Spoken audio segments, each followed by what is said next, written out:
Yeah, and I don't think I've done anything that I regret. No. Yeah, everyone interprets that message the same way these days. Religion in this country even seems weaponized at times. As a man of deep faith, which you obviously are, does that frustrate you at all? The followers. And there was injustice in that. And, you know, anytime you see injustice taking place, to appreciate it.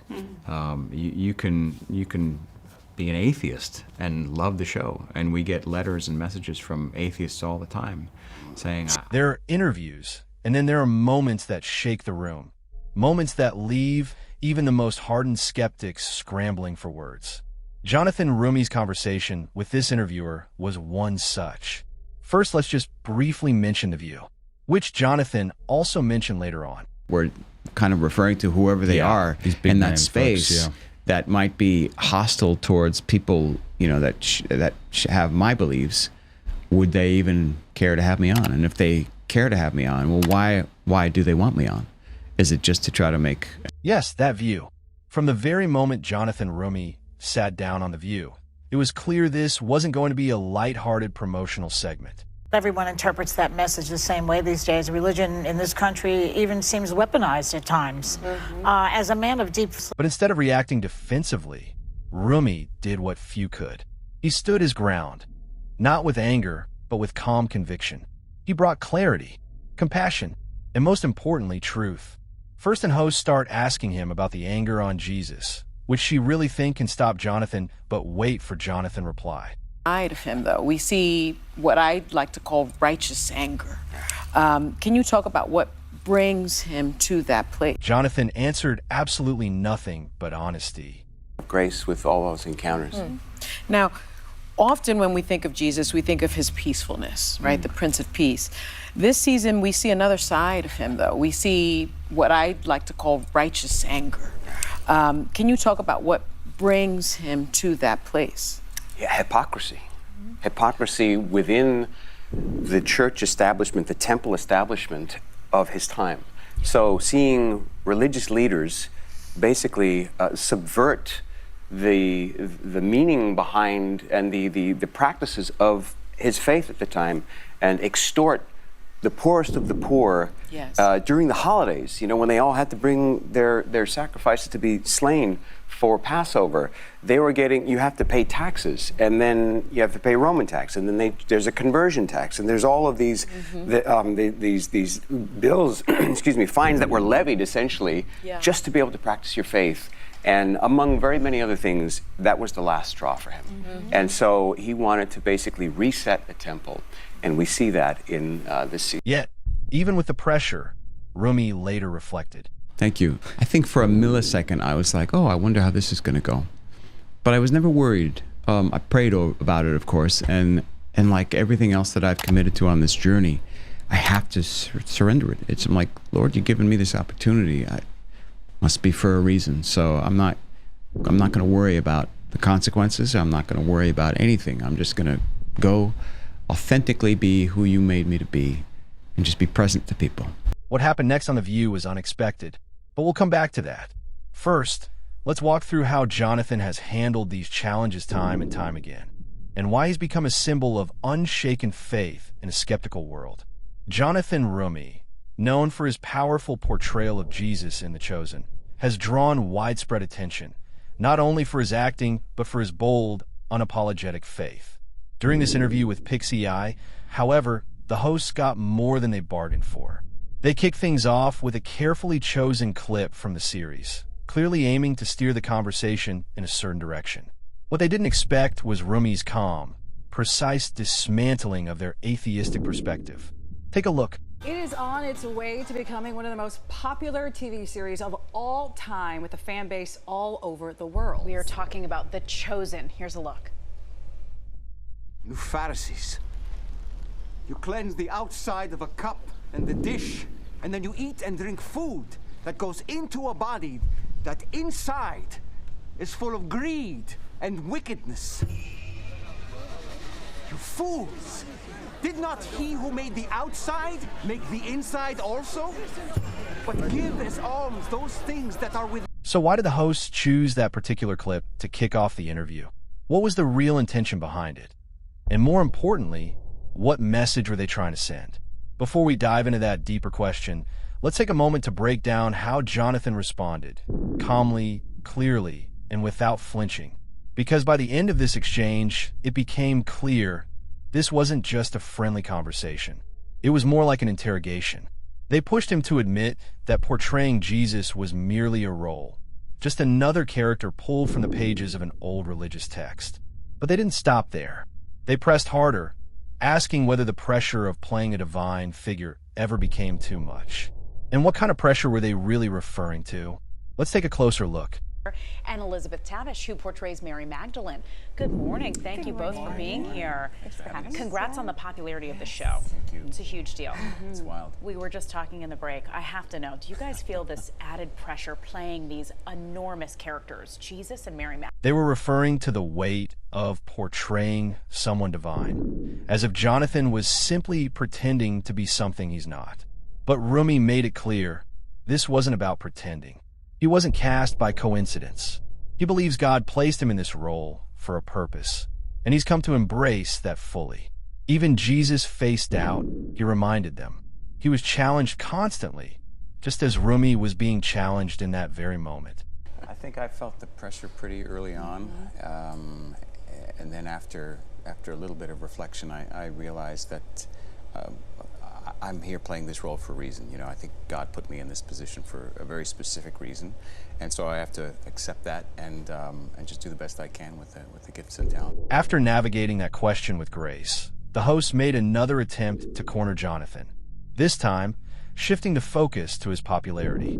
They implied that his rise to fame was no different from any other Hollywood actor caught in the revolving door of fleeting roles and fading relevance.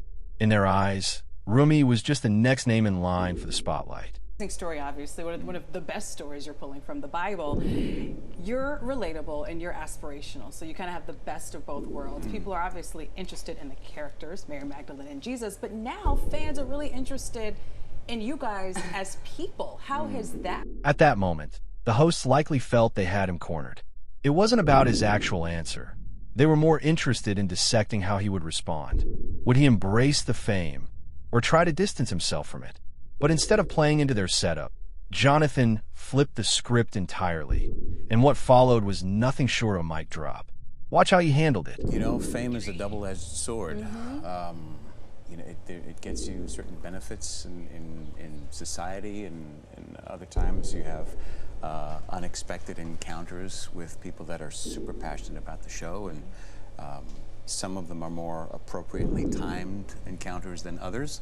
But at the end of the day, I think you just have to, you know, just be present with people and have grace and kindness.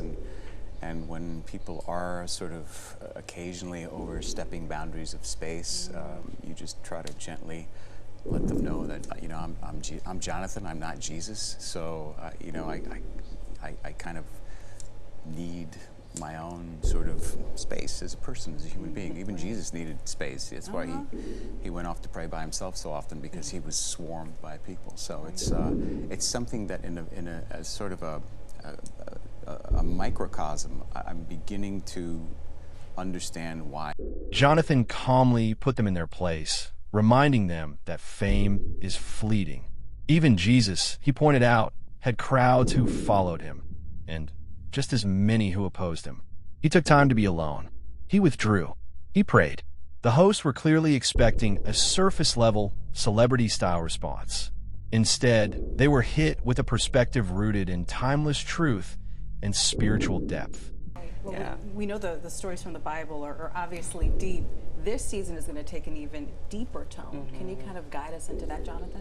Yeah, I think we start to see the beginning of the end of Jesus's ministry on earth, and how he gets to that point, how we get to the inevitable crucifixion. Now it all makes sense. The reason behind choosing that specific opening clip of Jesus calling out hypocrisy was strategic. It was a subtle attempt to cast Christianity in a negative light, framing it as judgmental or outdated. But the plan backfired. Instead of trapping Jonathan, they ended up exposing their own bias and failing spectacularly in the process. Let's take a quick detour to a surprising face-off with Tucker Carlson. Now, Carlson isn't exactly someone you'd want to get into a biblical back and forth with unless you're extremely well prepared. But as you'll see, Jonathan Roumie didn't just hold his own. He brought the same calm conviction that's become his signature. Some people would feel like that's a pretty heavy role. It's Jesus. Yeah. Basis of the world's largest religion. Yeah. God himself, according to Christians. Did you ever feel that on you? Like, that's a lot. In the first season, I did. There was this moment, especially, which I've kind of talked about at times, where, and I think it still sort of affects me. I actually like telling the story because it's a reminder for me to remember what it's all about and who I'm serving as I endeavor. Hollywood's relationship with faith has always been uneasy, often mocking it, diluting it, or avoiding it entirely. And when someone boldly brings Christ into the spotlight, the resistance is swift. But Jonathan Roumie isn't fazed. Watch how he holds his ground, calmly dismantling every effort to reduce Jesus to just another historical figure. So we were about midway through the first season, and the time came for me as Jesus to start preaching, full-on sermons. And we started filming. And then as I was going through these words, I suddenly, it's like I kind of felt I was outside of myself, listening to myself preach to a crowd outside the doors of in our story, Zebedee, James and John's father, Zebedee's house. And there was a crowd of people that was a growing crowd of onlookers, and our wonderful background actors that participate in the show, and many of whom have participated for years. When asked about the weight of playing Jesus, Roumie shared a raw moment from season 1. Delivering a full sermon from Scripture, he suddenly felt overwhelmed. As the crew listened intently, he was struck with unworthiness, realizing he was speaking God's words. A moment so powerful, it nearly stopped him cold. And try to mesmerize and galvanize the people that are listening to me and get their attention. And they seemed really attentive, so much so that it made me really self-aware. Yeah. And I thought, what am I saying? What are these words? Like, these are holy, holy words said by the holiest being that ever walked the face of the earth. I shouldn't be doing this. This feels wrong. And so I would have those feelings, and then, we would stop and then move on to the next setup and put the camera in a different place. And then as it went on, I just had to stop the production. And this is where it got even more powerful. Unlike the typical Hollywood response of pushing through, Roumie stopped everything. He quietly pulled director Dallas Jenkins aside and confessed he didn't feel worthy to speak those words. That moment alone stood in stark contrast to the ego-driven norms of the industry. Listen, man, I'm having a hard time right now. Like, I was starting to feel panicked and overwhelmed, almost like I've only had one panic attack in my life, and it started to feel like it was creeping into that, and I didn't know why or how. Well, I kind of knew. I thought I knew why, and what was going on. But I just said, hey, "Can we slow it down?" And he said, "What's going on?" And I said, "I'm saying these words, and here." Most Hollywood actors wouldn't think twice about reshaping, mocking, or altering Jesus' words to fit a narrative. But Jonathan Roumie? Given the chance to portray Christ in one of the most impactful faith-based series ever, he chose humility over spotlight, not to elevate himself, but to honor the message. Hearing myself say them, I don't feel worthy to be saying them.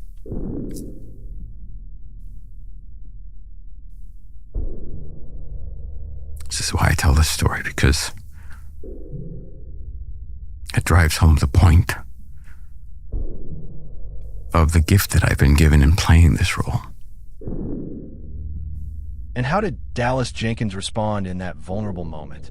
He gently placed a hand on Jonathan's shoulder and said something that silenced every doubt. None of us are truly worthy, but here we are. And he puts his hand on my shoulder and he says, "Brother, none of us are truly worthy, but here we are. I mean, it's you and me. Here we are. We're doing this so that the world may know his story. Those who haven't heard his story may know the impact that he's had on the world and on our... That moment changed everything. Instead of wrestling with whether he deserved the role, Jonathan surrendered to the truth that this wasn't his doing. It was God's calling. In a business driven by ego and self-promotion, here was a man realizing that the greatest opportunity of his life wasn't something he earned. It was something he was entrusted with. That was the essence. And it settled my spirit. And I thought, he's right. He's right. For whatever reason, God saw fit to put me in that role and not somebody else. Nobody else auditioned. There weren't auditions for the role. He had just called me up and said, "Do you want to do this again?" And I said, "Yes, of course." I didn't hesitate. But then when we got to that moment, it started to dawn on me the weight of what it was that I was being given to do. Exactly why his portrayal of Jesus feels so different. It's not a role for fame.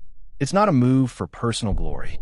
It's a divine mission, one that awakens hearts and reclaims truth in a world of noise. Of course, Hollywood has its own version of Jesus, a wise teacher, maybe a rebel, a philosopher at best, but never the Son of God.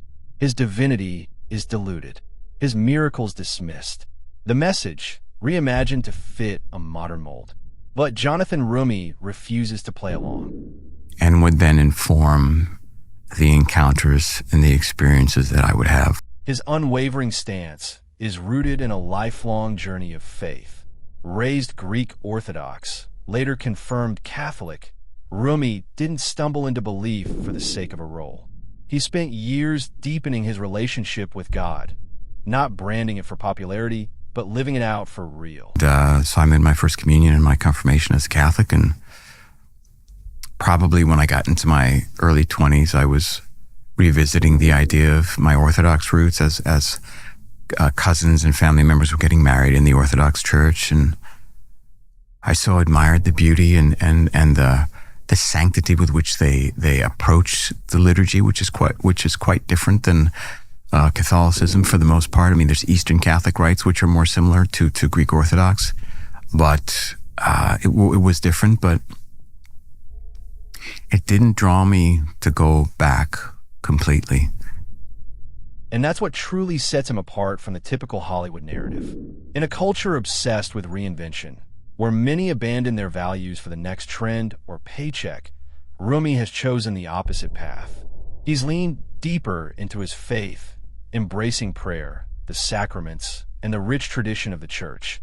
A bold move in an industry that often finds real conviction uncomfortable. It felt like, no, this feels like the truth as I understand it in God's eyes. This seems true. And it's the church that Christ himself ultimately started, and for the reasons God knows, and despite every effort to thwart it, especially the largest empire in the world at the time, despite the Roman Empire's attempts to stamp it out. Through murder. Yeah, it didn't happen. It's still going. When asked whether playing Jesus had changed him, Roumie didn't just say yes. He described a transformation that went far beyond acting. Each season, he's been compelled to spend more time in prayer and stillness, to dwell in God's presence, and to take on spiritual challenges that continue to deepen his walk with Christ. You Pharisees, you cleanse the outside of a cup and the dish, and then you eat and drink food that goes into a body that inside is full of greed and wickedness. You fools! Did not he who made the outside make the inside also?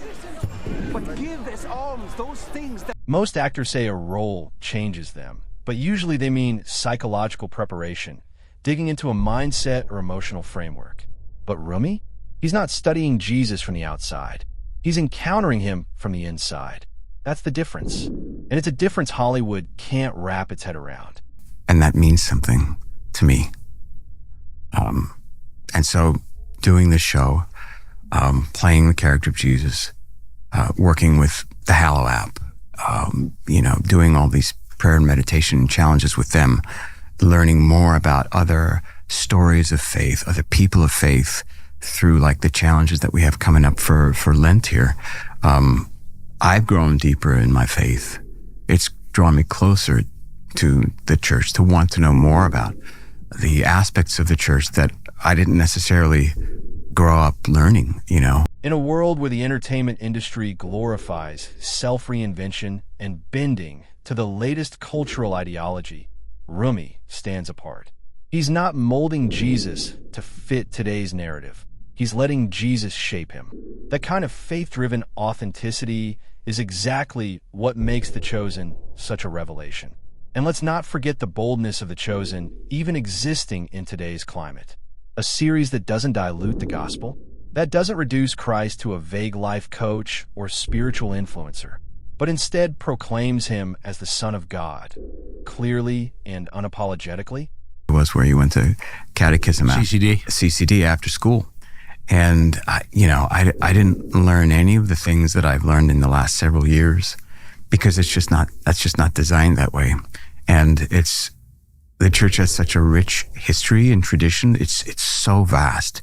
It's such a storehouse. There's so much to know and to learn. And through the experiences of playing Christ and getting to force myself to go into prayer and meditation prior to every season.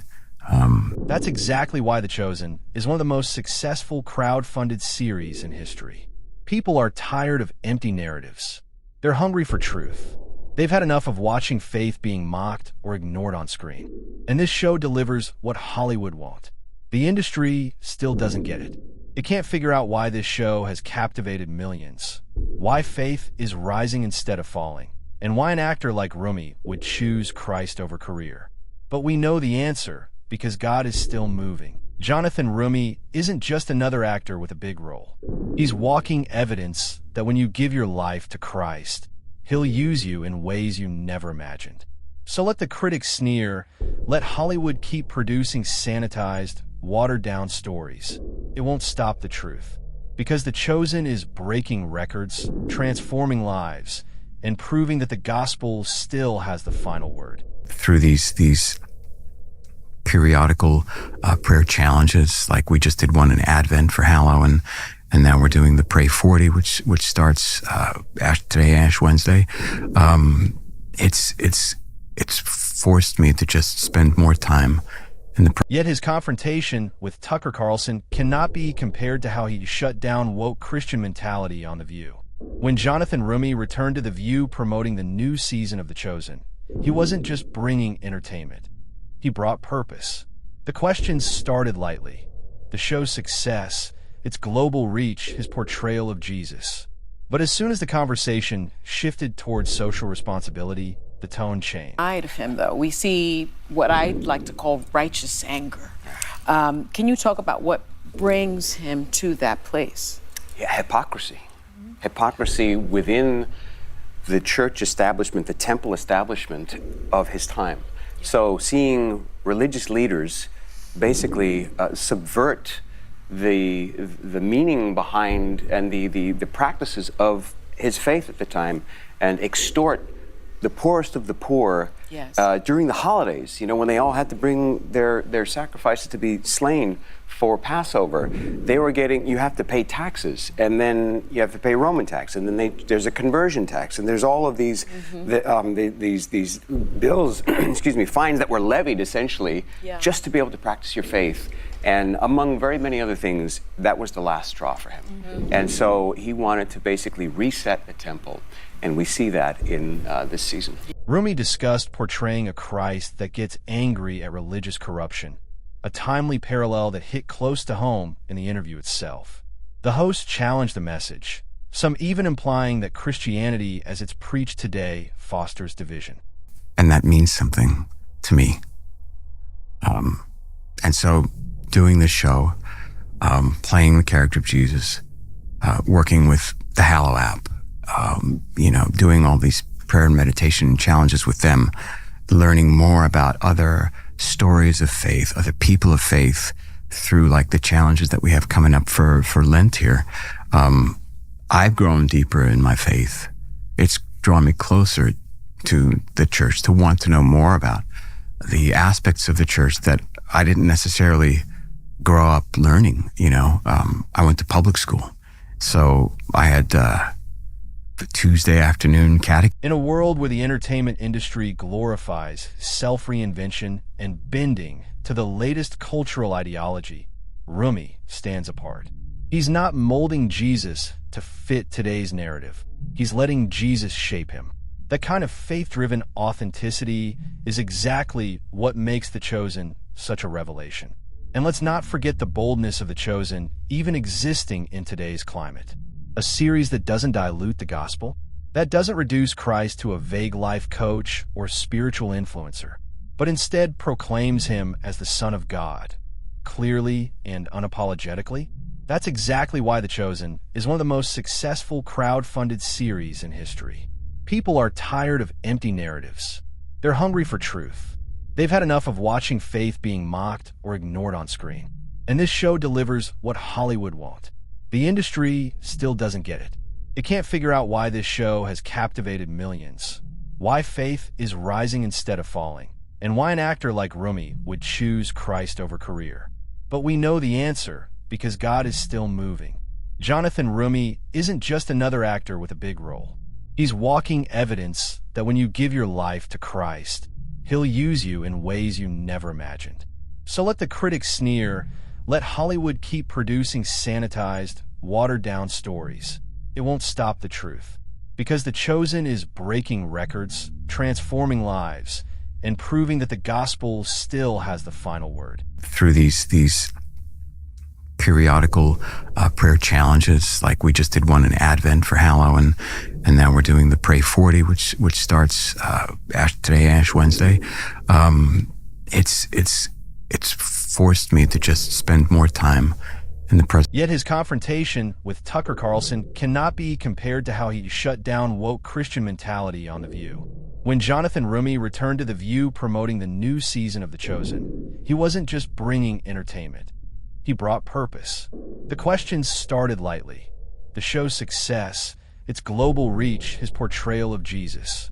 But as soon as the conversation shifted towards social responsibility, the tone changed. Side of him, though, we see what I'd like to call righteous anger. Can you talk about what brings him to that place? Yeah, hypocrisy. Hypocrisy within the church establishment, the temple establishment of his time. So seeing religious leaders basically subvert the meaning behind and the practices of his faith at the time, and extort the poorest of the poor. Yes. During the holidays, when they all had to bring their sacrifices to be slain for Passover, you have to pay taxes, and then you have to pay Roman tax, and then there's a conversion tax, and there's all of these these bills, fines that were levied essentially just to be able to practice your faith. And among very many other things, that was the last straw for him. And so he wanted to basically reset the temple. Roumie discussed portraying a Christ that gets angry at religious corruption, a timely parallel that hit close to home in the interview itself. The host challenged the message, some even implying that Christianity as it's preached today fosters division. But Roumie countered with compassion, highlighting that Jesus stood against injustice, not by force, but by truth.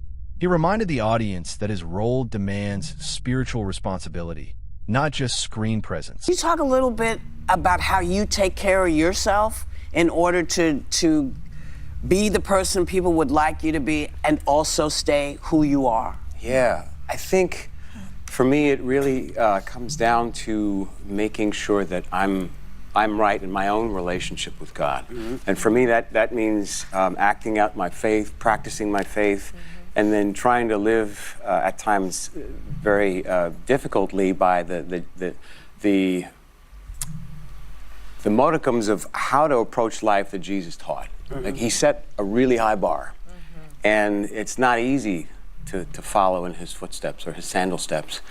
But I try my best, and I try to be present with people when I encounter them on the streets, and even if it's at an inconvenient time, or you know, they're asking something of me and want me to do something, whether it's baptize their babies or marry couples, or in the one case, hear a confession. At one point, he was even asked how he handled being seen as Jesus by fans. Roumie calmly clarified, "I remind them my name is Jonathan." That humility, juxtaposed with the pressure of being a spiritual figure on screen, spoke volumes. Then came the tension. A host pressed hard about modern views on the church. Roumie, without breaking composure, answered the challenge without anger or retreat. Are you finding that people are having a little bit of trouble in separating you? Watch the response of Jonathan. They cannot expect it. In these characters, like any great TV show, you start to identify, and then the fact that it's this story, that it's the greatest story ever told, now brings it to a whole other level.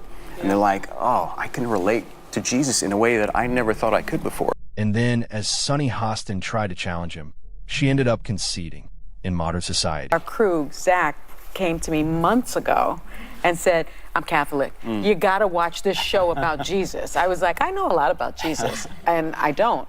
Roumie did not take a moment and shut her up with a sentence which she completely shut. I think there's always more to learn. There's always more to learn, and what that's, you're so profound. I think what was fascinating to me is growing up. They clearly started off the session thinking this was going to be another one of those segments where faith was subtly mocked, where belief was dismissed as wishful thinking.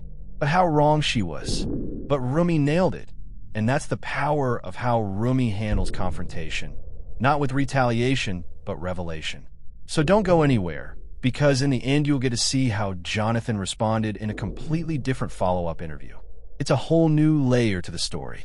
So you've been playing Jesus on The Chosen for 5 seasons now. What sort of conversations did you and Dallas have initially about the kind of Jesus that you wanted to show? Because your Jesus it's a very different portrayal than... There are interviews, and then there are moments that shake the room. Moments that leave even the most hardened skeptics scrambling for words.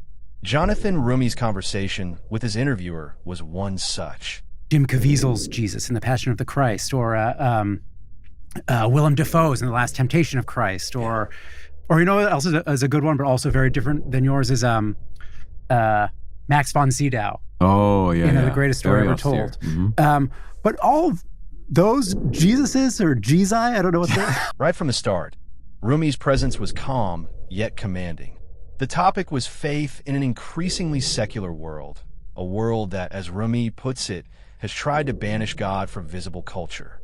The host, though respectful, was skeptical, but that skepticism wouldn't last long. In some ways, contemporary feeling Jesus? I think what makes it feel like that we have, that all of those other portrayals didn't have access to, was the format of time in long-form storytelling to build characters and build relationships over episodes. You're seeing the nuances of his character, his quirks, the things that nobody's ever taken the time to explore are the humanity of these characters, the day-to-day of these characters. And so if you believe they existed, and I do, they were human beings. Roumie's portrayal of Jesus in The Chosen has resonated with millions because, unlike past depictions, his Jesus feels real. He laughs, he cries, he jokes, and he struggles. This wasn't a distant, untouchable deity.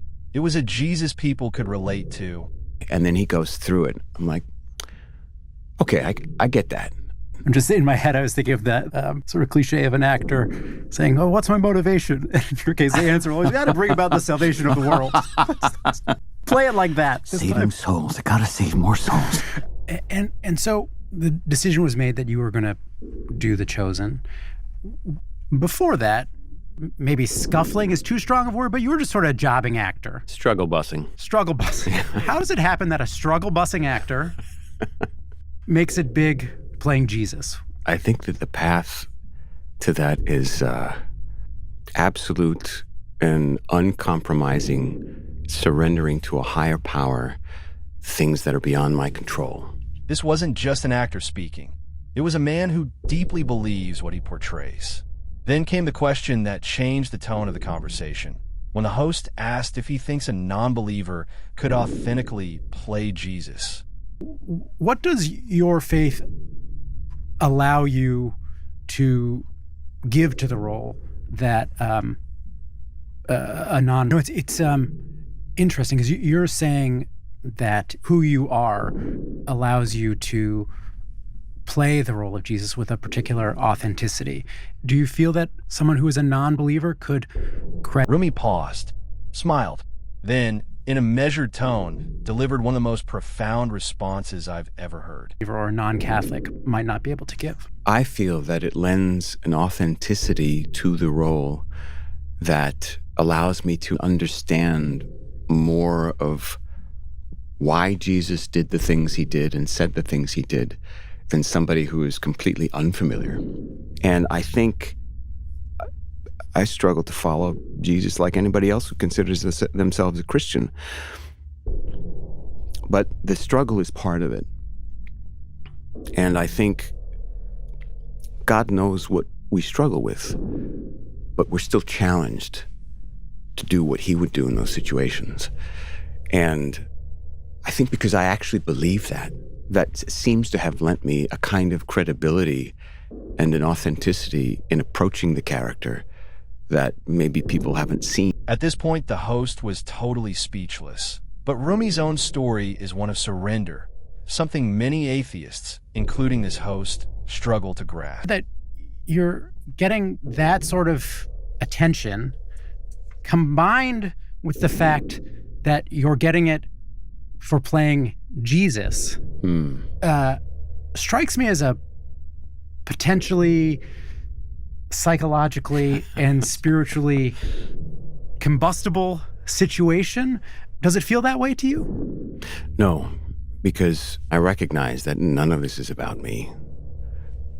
I don't matter in the grand scheme of things. And so I recognize that when I come out to those speeches and people react the way they do and people yell out. Roumie narrates how he spent years trying to control his own life, how he chased success but kept failing. It wasn't until he fell to his knees and surrendered to God that everything changed. 3 months later, he got the chosen. You don't matter. Dust in the wind. But then also with what you said about feeling like you've been put here for a reason, that you're saying there is something special about you.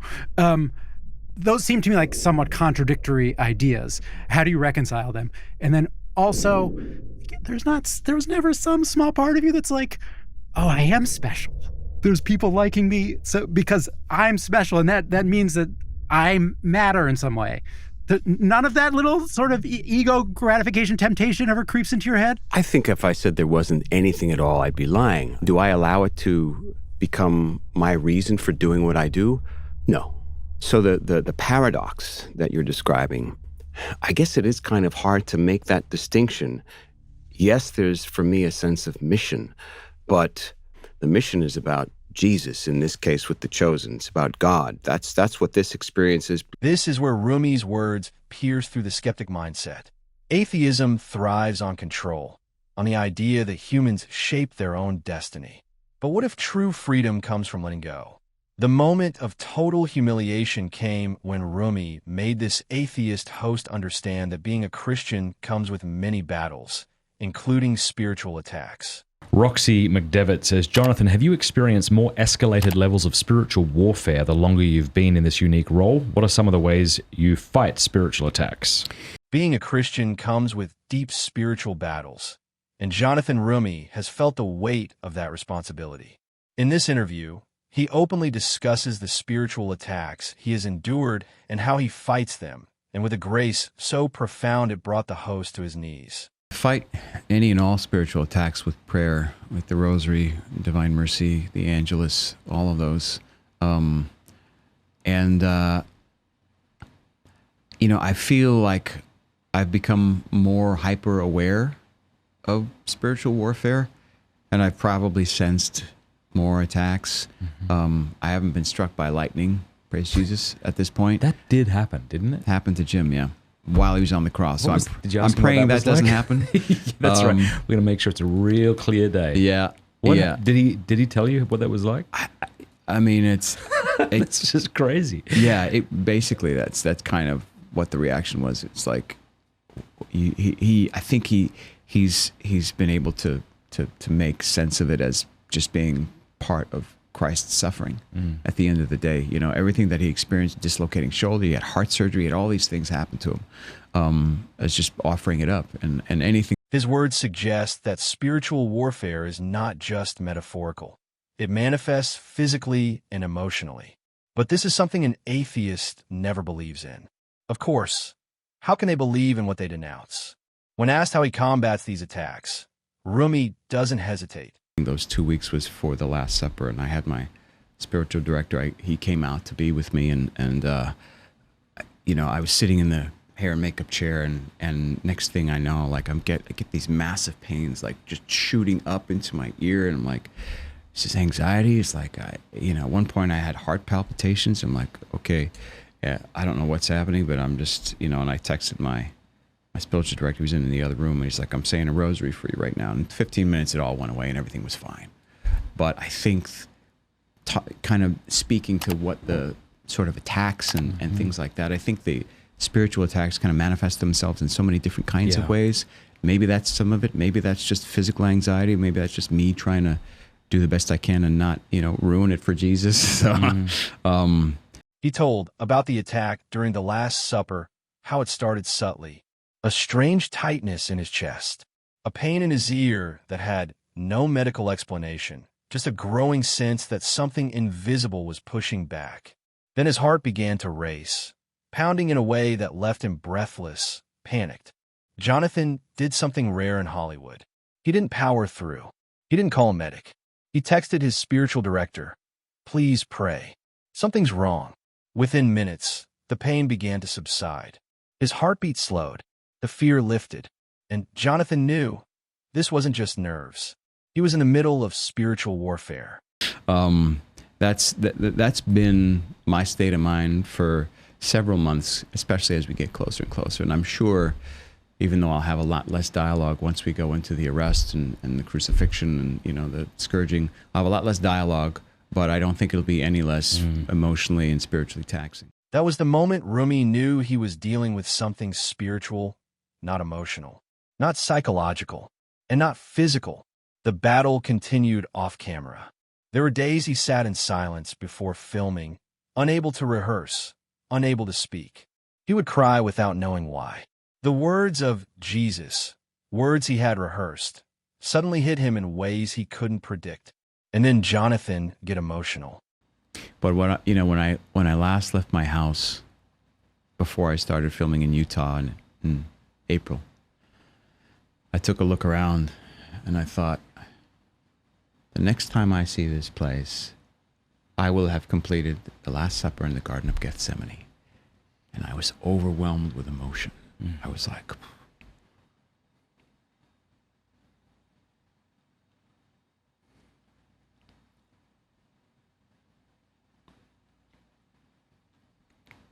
sorry. Because that means the journey's almost over. And I've spent the better part of 6 years with my best mate, talking to him and asking him for advice and how do I play this scene and what did he go through, and allow me even a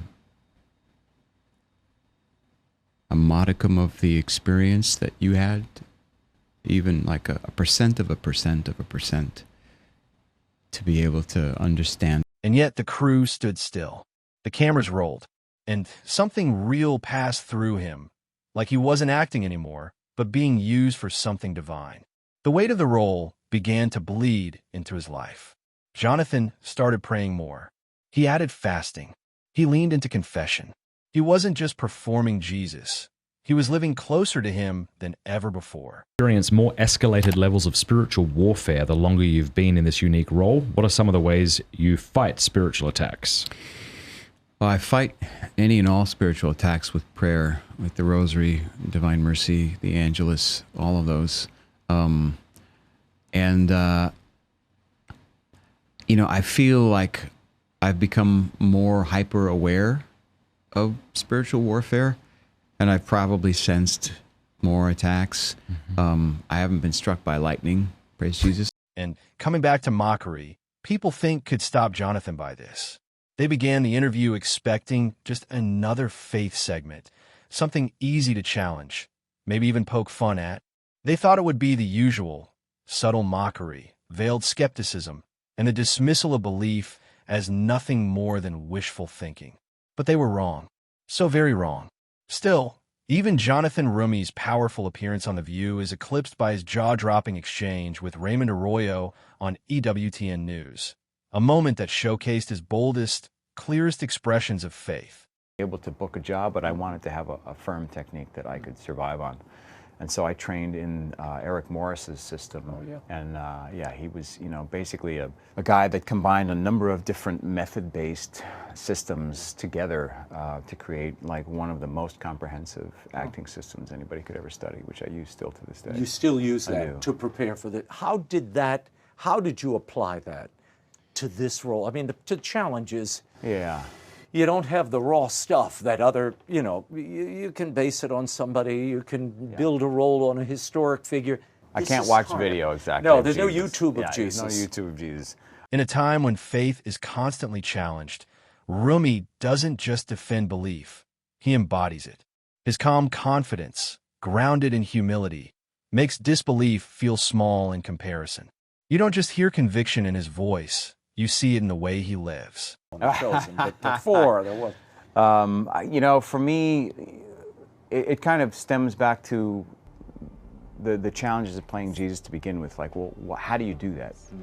Robert Powell once in an interview said, to try to tackle the character of Jesus, I mean, he's unplayable.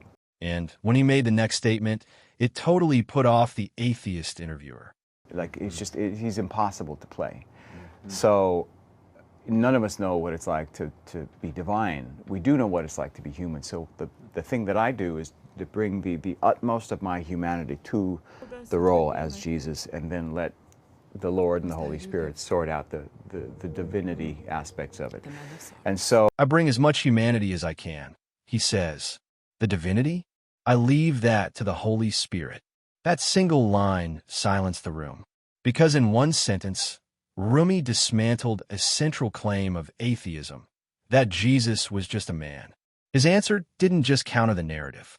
It flipped it entirely. And possibly of my career is wrapping my head around how to communicate what actually happened at the Last Supper in a way that people feel that, as opposed to merely just hearing the words in Scripture, but feel what it is that he meant, and not knowing what exactly that looked like. So the only option I have, whether it's that or it's in the Garden of Gethsemane where he's sweating drops like blood or blood, depending on the translation you read, what generated that? What did that feel like? I have no idea. So I have to surrender that moment. At that moment, it was clear atheism offers doubt, but faith offers proof through transformation. And Jonathan Roumie remains a living proof that Jesus is still at work. Say, God, you have to direct my steps in these scenes because they're beyond my comprehension. They're beyond my ability to infer what you were feeling. Like, Lord only knows. But I'm here, I'm open, I'm a vessel. Use me the way you want people to experience. Because Jonathan Roumie isn't just acting in faith, he's walking in it. And the impact speaks for itself. Now, let's see how Jonathan responded in a completely different follow-up interview. It's a whole new layer to the story. In a follow-up interview after his viral appearance on The View, Jonathan Roumie shared what was really going through his mind behind the scenes. Thank you. I think for a millisecond, I was like, oh, I wonder how this is going to go. But I was never worried. I prayed about it, of course. And like everything else that I've committed to on this journey, I have to surrender it. I'm like, Lord, you've given me this opportunity. I must be for a reason. So I'm not going to worry about the consequences. I'm not going to worry about anything. I'm just going to go authentically be who you made me to be and just be present to people. And he explained that while many people feared the segment would become hostile, he wasn't afraid. In his words, they're just people, and they were open. Roumie later revealed that he gave each host a rosary, and they all accepted it. Conversations with every one of the hosts, and they were lovely. And what I realized is there are so many people that are just on a journey. They're searching. They don't necessarily, they may not necessarily believe. They may not necessarily know what to expect. But they're searching, and they were open to what I was bringing to them through the Holy Spirit. And that's the main thing. I gave rosaries to everybody, and they good for you. They happily accepted How did they take them? Yeah. They happily accepted them. What did Whoopi say? She was great. She's met Pope Francis, I think, twice now. So we're neck and neck. So I gotta beat her. I gotta one up her. I gotta meet him a third time before she does, because otherwise that's it. My reputation. That's the beauty of faith in action. Even in a setting that could have turned divisive, he chose love, presence, and grace. It's not just about playing Jesus. It's about living like him. If there's one takeaway here, it's that courage in Christ doesn't look like shouting louder. It looks like standing taller, speaking kinder, and showing up no matter the cost.